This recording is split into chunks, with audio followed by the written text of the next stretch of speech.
Quadra kill. Penta kill.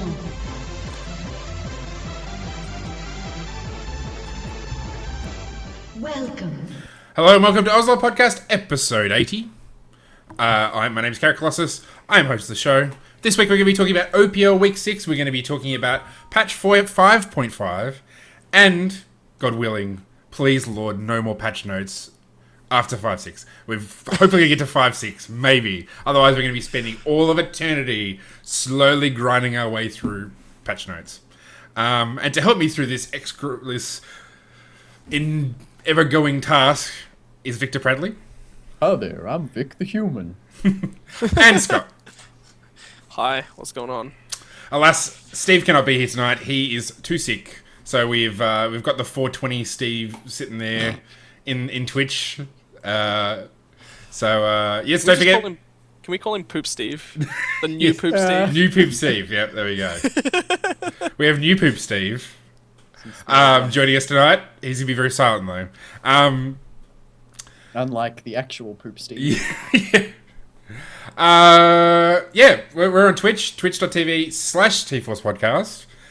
We were actually going to be on time tonight for once, but then my wife had to organise some people to come over and they didn't bother to turn up herself, so we got delayed, so I apologise for that.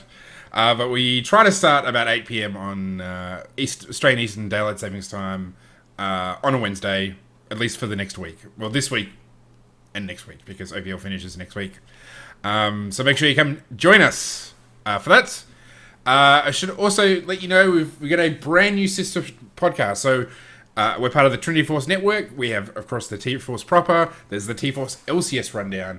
And joining the network has finally released their first 3 shows is the 4 Wards podcast. So we mentioned it last week.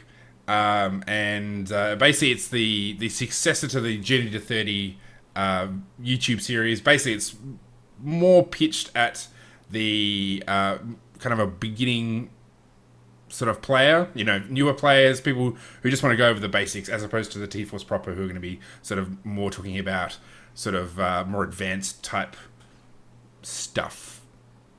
Yeah. Things. Here's something to test your knowledge. Do you know the names of all the hosts? Asterishan, Doom, Spikeinator. There's Haberdashing. He's on Twitter all the time. Haberdashing. And Frostbites. Frostbite, he got them all. Thank you. I give autographs at the end. Thank you. No, they're really great guys. And so check them out. It's trinityforcepodcast.com/forwardspodcast, but otherwise just go to YouTube. Forwards.trinityforcepodcast.com, but it's actually spelt the word 4 wards. That confused me a lot. And they are, as of yesterday, they are now on iTunes and Stitcher. Yep, okay. And there should be a couple episodes there for you to marathon.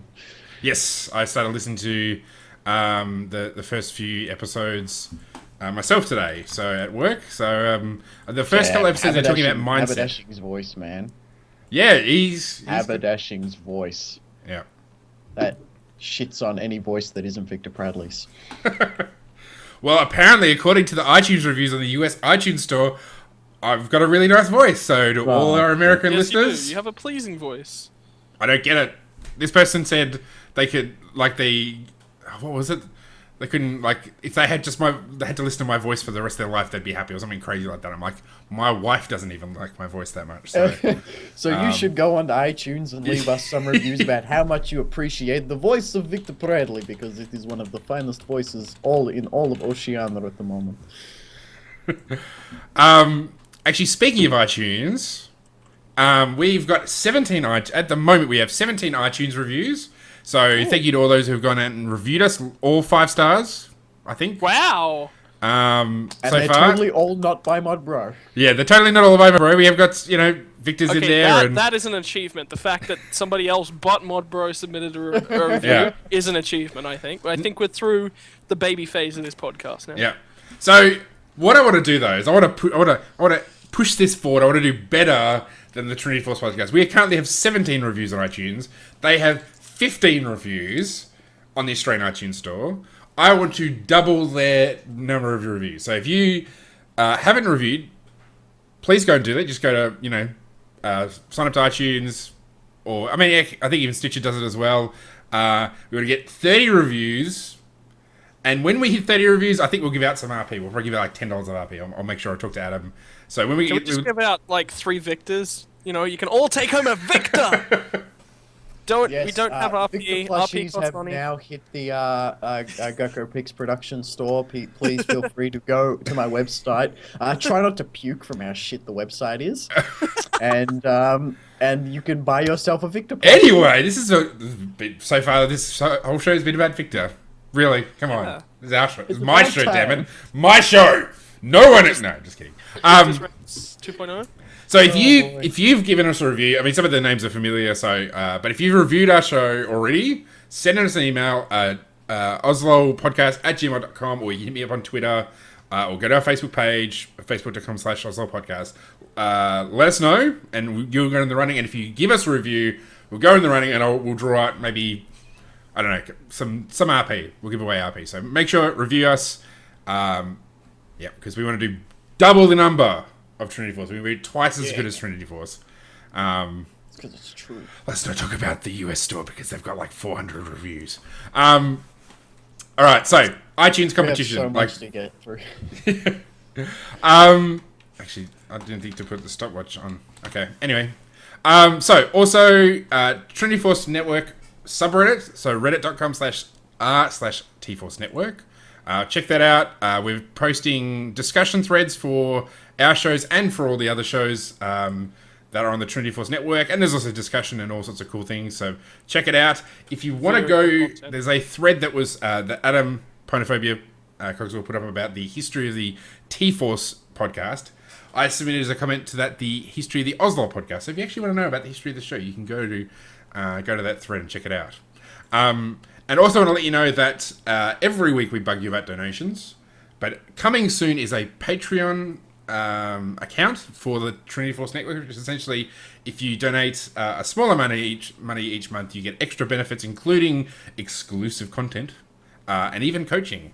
So watch this space. We'll have it should be launched soon, and when you do, it'd be great if you were interested, you can contribute and you can get some even more Trinity Force /OzLoL podcast goodness. And all right, let's start talking about OPL because it's been a really big week, even bigger than ordinary, very controversial. Oh my god! Let's talk about the games and then let's talk about the controversy. So can we just totally not touch on the controversy? It's been I suppose we do have international viewers, so we should. Well, yeah, and also there's people who probably aren't on Twitter. If you're been on Twitter, you would know all about the drama. But we'll get to that. So OPL week 6. We had so the results were this explains the title of the broadcast. 14-0, the dream is dead. Sad face, no more. Unbeaten record for Chiefs. So they went spoiler alert in case you were wondering. So it went 1-1. Fortnite went 2-0 amazingly. Immunity went 1-1. And critically beating Avant. You had Avant went 1-1 because we might as well talk briefly touch on the controversy. Rich Gang have been eliminated, so a whole bunch of teams got free wins because of Rich Gang, including Chiefs, Avant, Direwolves, and Sudden Fear. And then on Monday we had Sudden Fear versus Legacy and Direwolves versus Legacy. Legacy beat Sudden Fear but got beaten by Direwolves. So Direwolves and Fortnite being the big winners of the week, going 2-0. You guys, let's talk about probably the biggest game, the biggest upset at least. Fortnite versus Chiefs. So top of the ladder, going against bottom of the ladder. Victor Pradley, this is your opportunity to gloat at my expense. What can I say? Stick that knife in my friend and make me suffer. What can I say? Ever since Fortnite made me their finest, most brilliant, totally 100% legitimately their coach, I have just taken them all the way to the top, and still they're getting eliminated, but that doesn't matter because we beat the top side team, and now we're going to go to Worlds and just beat everyone else. That was a really fun game to watch, by the way. On the plus side, what it does do is Fortnite can now no longer finish bottom of the table. They could have before, even with Rich Gang being disqualified. Rich Gang had more wins than them. but they went through one of the toughest weeks. Crucially, this has really put Immunity's campaign in doubt. Fortnite was almost considered an easy win, right, for Immunity. They were really focusing more on the avant-garde game, and they lost, which has really put them in doubt against avant-garde for that crucial 4th spot. Because I know T-Gun, I know, like, Uber Bro, everyone on that Immunity squad, they want to be at the LAN. They do not want AV to be at the LAN.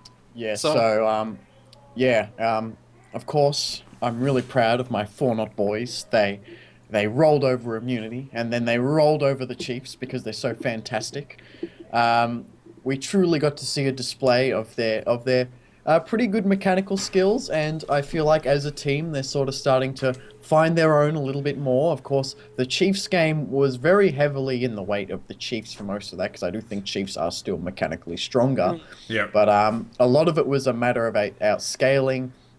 And when C&J really completes his Blue Ezreal build, he's just impossible to kill. You just cannot get on top of that dude. Like, the cameraman missed it, but in the very last team fight that won the game, Rosie comes in with a flash tibbers and completely misses C&J because he jumped out of the way of it.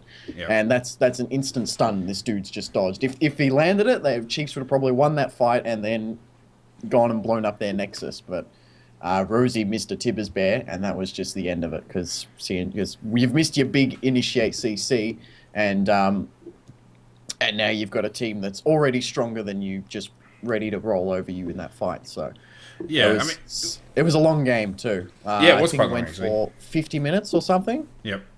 It Something went like for that. a really long time. Yeah, I mean, it's one of those games, like, when you sometimes see, like, regular sports and, like, the people had possession of the ball for most of the time, still end up losing. Like, Chiefs were actually pretty strong through the entire game, especially the early game. It was just one of those things where there was a couple of key points where they screwed up. They overextended. I mean, that last fight, like, they just were clearly rattled. Rosie went in for this, final, like, last roll of the dice, and they just got obliterated. So, I mean, one of the key sort of moments were there was a particular fight. It's probably about I think it was about 18 minutes. So Chiefs were, I don't know, 4K ahead, 5K ahead. Essentially, Rosie and Radier were in the mid. The others were trying to flank around, and essentially, the jungler Naya, he was on Sejuani, ults, used the Glacial Prison on Radier, and Rosie blows them completely out of the water. And Radier was kicking ass in that game. He was completely taken out of the fight. Then they basically turned on the other three, and I think killed 2 of them, and they were able to pick up a couple of towers as a result. So, they and just from that point on, Chiefs were getting really good picks. So I guess strategically, like, overall, they probably were, still doing really well. You had Swiffer on TF, and he was just, like, catching people left, right, and center. He was just, and just blowing people up. But It's normally... then they had a key. I think they killed a couple of people on Fortnite. I know they definitely killed Naya. They tried to do Baron, and they just completely screwed up. Like, I mean, they sort of fended them off for a while, and then got into a fight, and Fortnite just completely caught them off guard. And from then they had Baron, they got us middle in here, but then it was kind of they just snowballed from there. What Carrot's saying is you should definitely go back and watch that game. Yeah, he's actually because we know all of you skipped it. You're like, the top team versus the undefeated top team versus the bottom team. We can miss that one. We know the top team's going to I actually literally thought that before the game started. I'm like, I need to go have a shower. This is an easy win. I'll try and come back for the next one. And then I find out that they lost. I'm like, what? Now, the thing that's really curious about this is Chiefs are not normally one to give away their lead. And Fortnite are not normal. Now, Fortnite are a team where if they can get ahead, they can hold on to their lead. Nowhere near as well as the Chiefs, but if they get ahead, they can hold on to it. But if they fall behind, you pretty much know that Fortnite's going to fall apart. They're going to try and force things they can't do, and you see that in a lot of their games. And I've watched pretty much all of Fortnite's games because I'm a loser.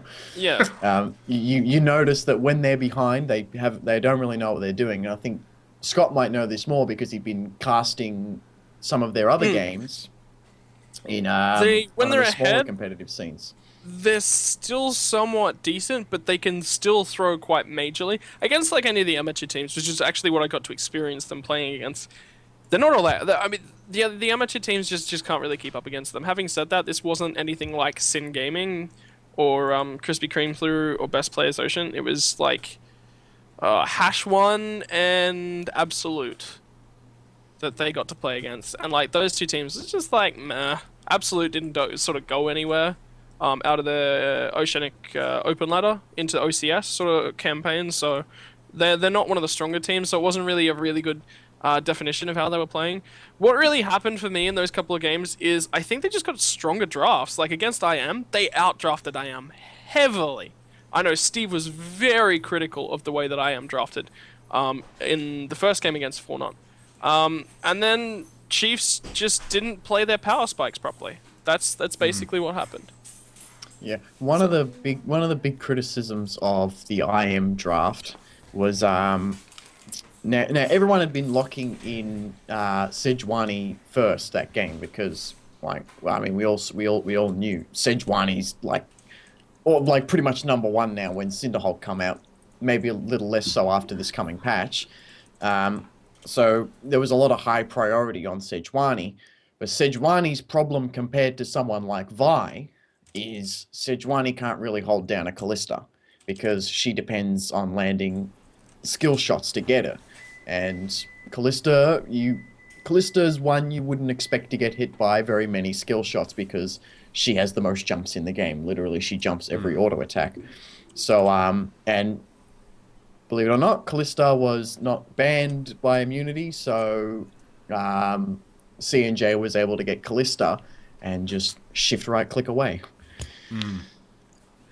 Yeah, I mean, I actually forgot like how well they played against immunity until he started talking. Like the thing with Chiefs, so it was so like incredible that they genuinely just really outplayed immunity. Like they just looked, they didn't look like they were the bottom team, and like compared to where they were, they've come a long way, and it was really impressive.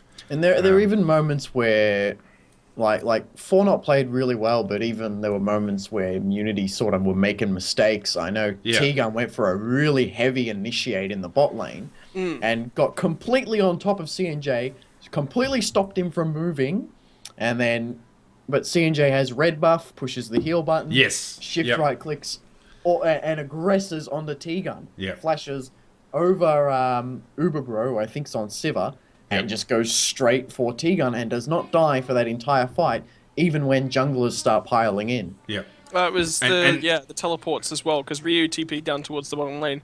And then at the same time, Naya, who had been in the top lane, farming his jungle on a Mumu, suddenly shows up in the bottom lane. Yeah. Yeah, I mean, that fight was kind of really was symptomatic of I mean, it was a really weird fight, and the way everybody piled in, particularly Ryu. I mean, I know Ryu's only, like, he's still pretty new, but there really was issues with, like, his engage. Like, you know, so basically he came in, teleported in, probably a little too late to do anything to affect the fight, but he still then went in, and then he got taken down, and you can kind of almost see, like, you know, Zahi and, you know, and Cheese, you know, they were kind of, because they both came in, but I think in the end Zahi got caught out as well.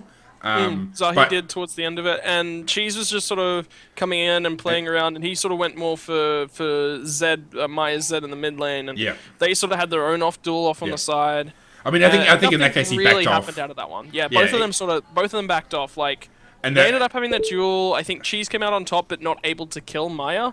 But then he had no ultimate, no mana pool, and he'd burn through all these potions, and he was on a quarter HP as well. Yeah. So it was just, I mean, it was really, like, quite sloppy play by IM.